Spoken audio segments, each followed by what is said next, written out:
Snow swirls outside a brick factory, while inside, quiet workers test bright orange soda in wartime secrecy. Far away, children unwrap sweets shaped like tiny bears, never guessing that recipe began here. Under pine branches across cramped living room, candles burn beside colored glass fruits. These scenes feel random, yet each hides roots deep within German soil. Germany quietly gave birth to odd ideas, now shaping daily life everywhere. Story begins when curious makers, teachers, even candy cooks chase simple wishes with stubborn focus. Soon, small trials around Germany become gentle helpers for your days. Discover 15 strange German inventions shaping your habits. After hearing their stories, you will see objects differently, beginning with a gentler start to school itself. To begin, number one is the idea of kindergarten, a soft kind of German export.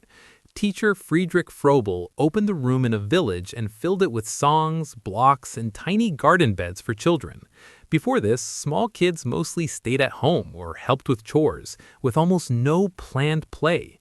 His children's garden treated play like plant care with daily, gentle steps. Women he trained led circle games, passed out bright tiles, and took the class outside to water flowers. That shift gave children a calm bridge between home and strict school.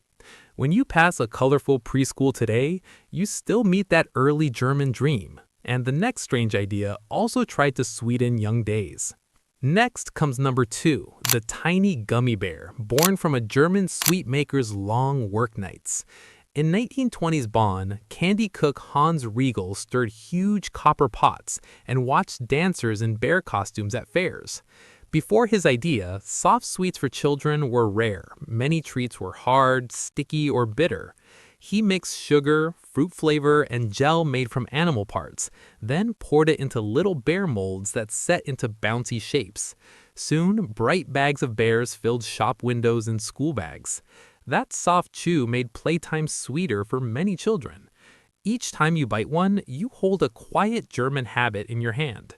And another, even cuddlier bear was taking shape in a sewing room. Finally, number three is the teddy bear, which many people link to a leader, yet the soft toy itself was shaped in a German workshop. In the town of Gingen, dressmaker Margarete Steiff, who moved by wheelchair, began sewing felt animals for children. Before her work, most toys were stiff dolls or carved figures, not plush creatures you could hug. Her nephew Richard sketched real bears at a zoo and turned the drawings into a jointed cloth bear with glass eyes and a stitched smile. The factory stamped a tiny metal button in its ear, and soon the bears rode in prams and slept on pillows across cities. So when you press a worn teddy to your face, you share a trail back to a quiet sewing table in Germany. And the next German idea would not sit on a pillow, but shine from a winter corner. Hidden on winter branches, number four hangs as a tiny glass world, the shiny Christmas tree ornament. In the village of Lauscha in the 1800s, glass blowers sat by hot lamps and shaped clear bulbs, then silvered them inside and painted them like apples or nuts. Before this, families often used real fruit, paper chains, or candles alone on trees. The new balls were made by blowing glass into clay molds, then dipping them in a silver mix so they gleamed in dark rooms. Soon, crates of these fragile spheres left the valley and filled city shop windows. For Germans, they turned quiet firs into glowing story trees each December. When you decorate a tree with bright balls, you still follow that mountain craft, and the next German winter idea would hide behind tiny paper doors. Now, number five slips onto the wall as a flat picture that hides sweets, the Advent calendar. In late 1800s Germany, a boy named Gerhard grew up with a mother who pinned 24 small cookies to cardboard each year so he could count the days until Christmas. Before this, children only crossed off days on simple paper or just waited, restless. As an adult in Munich, he printed boards with tiny dates and glued little doors over them, then slid chocolate pieces behind. Each morning, children opened one window and found a prize, plus a picture. The slow reveal made time itself feel like a gift. When you tear open a door in December, you copy that German wish to turn waiting into a game, and the next German creation would try to make each hour sing. Here, the sixth invention sits on a wooden shelf and suddenly shouts at you, the cuckoo clock. In the Black Forest area, carvers and clockmakers in the 1700s mixed spruce wood, tiny gears, and bellows that pushed air through whistles. Before this, most households heard time only from church bells or plain wall clocks with simple hands.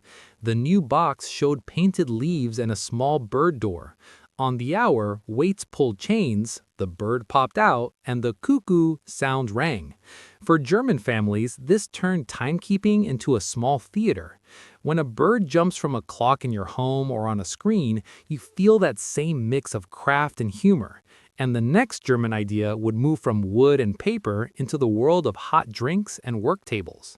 Stepping into kitchens, the seventh surprise looks like a thin paper hat that changed toffee. In 1900s Dresden, a woman named Melita Bentz sat at her table, annoyed by bitter grains floating in her cup. Before her trick, people often boiled grounds right in the pot or used metal sieves that still leaked grit. She took a brass cup, punched small holes, and set a square of blotting paper inside as a liner. Hot liquid ran through, grounds stayed back, and the drink turned clear and mild. Neighbors wanted this calm, clean taste, so her name soon sat on boxes in shops across Germany. When you pour hot water through a paper cone today, you touch that same quiet wish for control. And the next numbered idea tried to bring that tidy feeling to growing piles of paper. Sliding from the kitchen to the work desk, the eighth invention seems dull at first glance, the lever arch ring binder. In late 1800s offices near Stuttgart, clerk Louis Leitz spent long days wrestling loose sheaths that slipped, tore, or vanished into drawers. Before his tool, people tied pages with string, stacked them in folders, or stuck them on spikes. Finding one bill inside a tall pile took time and luck. Leitz cut holes near one edge and fixed two metal arcs to a hard cover, then added a side lever so the ring snapped open and shut. Papers clicked in, stayed flat, and could be moved or replaced without new string. For German workers, shelves turned from chaos into neat rows of labeled backs. When you snap homework or bills into a binder, you share that same love for order that outsiders often call typical German. And the following idea would go one step earlier in the chain and attack the paper itself. In many offices, number 9 hides quietly, the hole punch. In 1880s Bonn, stationer Friedrich Sonnecken faced piles of loose bills. Before his tool, workers stabbed sheets on spikes or tied them with string. His lever drove 2 round blades through paper, dropping dots into a tray. Pages with clean holes slipped into binders. When you feel that firm click, you touch a German love of order, and the next helper with glue paper instead. Beside that punch, number 10 looks playful, the glue stick. In 1960s Dusseldorf, Henkel chemists were sick of puddles of school glue. Before this, children dipped brushes into jars that toppled and smeared. They packed solid adhesive into a plastic tube with a screw base. A twist pushed up a clean stick that rubbed on dry and clear. Bags grew lighter, desks less sticky. When you twist a glue stick today, you see German habit turning mess into order. And the next bright pen would not glue paper, but light words. Across homework pages, number 11 glows like candy, the highlighter pen. In early 1970s Bavaria, makers at Schwan-Stabilo saw students bury key lines under dark ink. Before their marker, underlining often hid the very words you needed. They filled a wide pen with neon dye and shaped a flat tip that brushed soft color over print. Text stayed clear, but important lines jumped out even under weak desk lamps. When you swipe a bright marker across notes, you trace that German urge to see structure at a glance, while the next inventions would move from light into hidden waves. In a dark Würzburg lab, number 12 showed ghost bones on glass, the first X-ray picture. In 1895, physics teacher Wilhelm Röntgen tested a glowing tube and saw his wife's hand appear as pale shapes. Before this, doctors guessed inside bodies by touch or cutting. His rays passed through soft skin but stopped at hard bone. Now, each clinic skeleton comes from that German shock, and the next wave will shape sound and play. Now, number 13 lives inside your music app, the MP3 sound file. In the 1980s in Erlangen, Fraunhofer engineers studied songs and how ears hear tones. Before their code, digital music used huge space and moved slowly between disks. Their math drops sounds, squeezes the rest, and fills your runs and games with songs. Number 14 hides in your fridge.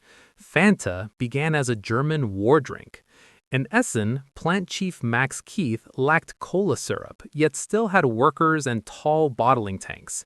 He mixed whey, apple scraps, and sugar, dyed it orange, and sold a make-do soda that now seems simple fun.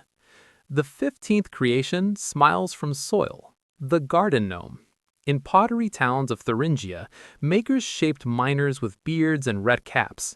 Before them, German beds held only plants and plain stones. Fired and painted, the figures lined paths like watchmen. When you spot one now, you see a playful German streak that links these 15 tales. Looking back at these 15 stories, a few clear lines connect them. First comes a quiet hunger for order. From binders, hole punches, and glue sticks, to highlighters, coffee filters, and cuckoo clocks, Germans keep finding tidy frames for daily chaos. Even the Advent calendar and X-ray turn time and flesh into neat, readable slices. Second is deep care for weak or waiting moments. Kindergarten, teddy bears, gummy sweets, gnomes, and ornaments all comfort children, soften dark rooms, or guard lonely beds of soil. Fanta and MP3s also fit here. Both reuse scraps, whether fruit waste or extra data, and turn leftovers into joy. Last stands a habit of mixing craft with playful dreams. Glass blowers, toy makers, chemists, and physicists share the same stubborn patience. They test, fail, and test again until a small tool quietly changes the world. To an outside eye, these things look random. Paper, toys, drinks, sounds. Seen together, they reveal a German way of thinking, where care, clarity, and craft sit side by side. For you, that hidden pattern explains how Germany quietly shapes life. From kindergartens and gummy bears to X-rays, MP3s, and garden gnomes, these 15 inventions show how German minds keep reshaping quiet corners of your day. What once looked like random toys, drinks, or desk tools now forms one clear pattern of care, order, and stubborn craft. If you want more hidden stories from Germany's workshops, forests, and classrooms, stay with this channel. Subscribe, share this episode, and watch the next deep dives into German trains, towns, myths, and machines. The small objects around you may never feel quite the same again. New secrets from Germany wait behind every familiar thing.